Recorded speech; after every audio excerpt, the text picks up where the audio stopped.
hadirat Allah Ta'ala. Pagi ini kita masih diberikan nikmat hidup dan kehidupan oleh Allah Ta'ala. Tiada maksud lain dari Allah Ta'ala adalah untuk kita bersama tingkatkan iman dan amal soleh kita. Kita tingkatkan kualitas dan kuantitas amal soleh kita.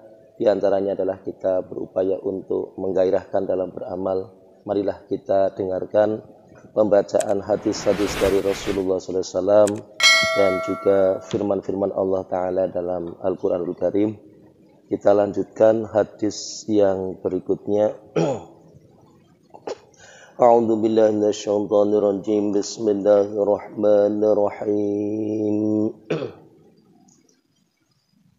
An Abi Hurairah radhiyallahu anhu qala Rasulullah sallallahu alaihi wasallam man kana yu'minu billahi wal yawmil akhir falyukrim dhaifahu wa man kana yu'minu billahi wal yawmil akhir fala yu'dhi jarahu wa man kana yu'minu billahi wal yawmil akhir falyaqul khairan aw liyasmut.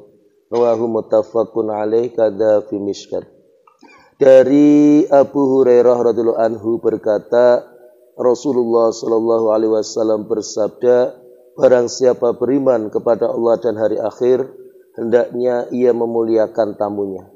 Janganlah ia menyakiti tetangganya, dan hendaklah ia berkata baik atau diam. Dalam riwayat lain terdapat tambahan, barang siapa beriman kepada Allah dan hari akhir, hendaklah ia bersilaturahmi. Hadis riwayat muttafaqun alaih dalam kitab Mishkat. Keterangan hadisnya sebagai berikut. Dalam hadis ini Rasulullah SAW telah memperingatkan tentang beberapa perkara. Dalam setiap perkara Rasulullah SAW bersabda, barang siapa beriman kepada Allah dan hari akhir.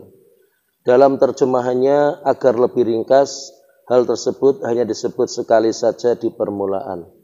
Maksud menyebutkan sesuatu di setiap perkara adalah sebagai penekanan untuk menegaskan bahwa perkara tersebut sangatlah penting.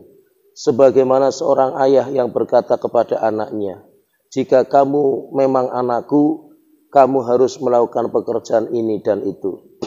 Maksud perintah dari hadis ini adalah bahwa hal-hal tersebut menjadi bukti kesempurnaan iman. Barang siapa tidak mementingkan perkara tersebut, maka imannya tidak sempurna. Beriman kepada Allah dan hari akhir, maksudnya adalah tanpa beriman kepada Allah Subhanahu wa taala dan akhirat, maka tidak akan mendapatkan kebaikan apapun.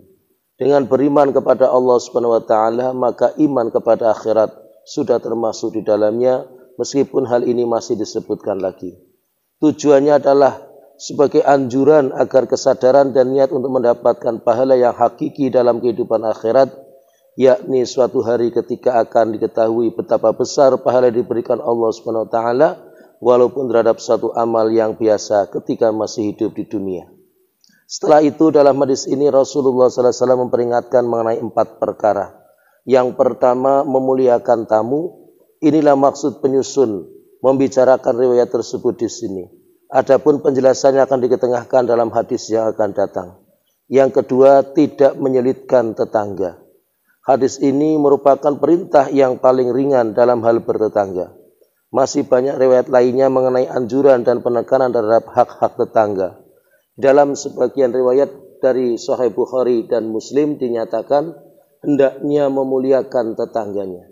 Dalam sebagian riwayat Syaikhan dinyatakan hendaknya berbuat baik kepada tetangganya, yaitu dengan membantu keperluannya dan menjauhkan kesusahannya. Dalam sebuah hadis dinyatakan bahwa Rasulullah SAW bersabda, tahukah kalian apakah hak-hak tetangga itu? Yaitu apabila ia meminta bantuan maka bantulah. Apabila ia ingin berhutang maka hutangilah. Apabila ia menginginkan sesuatu maka penuhilah keinginannya itu. Apabila ia sakit maka kunjungilah. Apabila ia meninggal dunia maka bertakziahlah.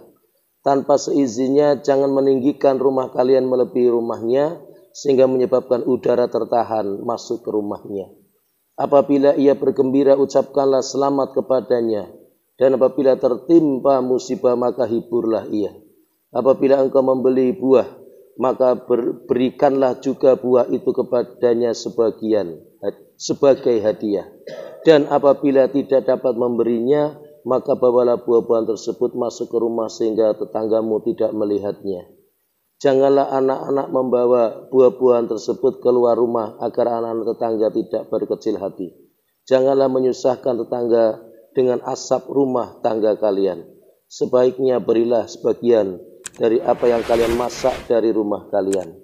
Tahukah kamu berapa banyak hak-hak terhadap tetangga?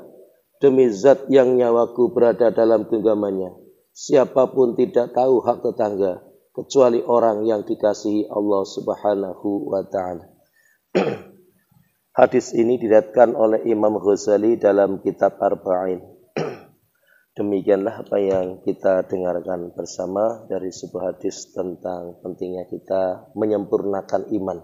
Sebagai ukuran iman, kesempurnaan iman, maka mari kita penuhi apa yang ada dalam hadis ini, yaitu memuliakan tamu, tidak menyakiti tetangganya, kemudian berkata baik atau diam, dan selalu melaksanakan silaturahmi.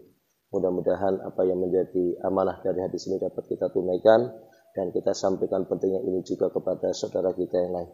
Tentu bersama dengan doa kafaratul majlis. Subhanallah wa bihamdihi, subhanakallahumma bihamdika, asyhadu an la ilaha illa anta, astaghfiruka wa atubu ilaih. Assalamualaikum warahmatullahi wabarakatuh.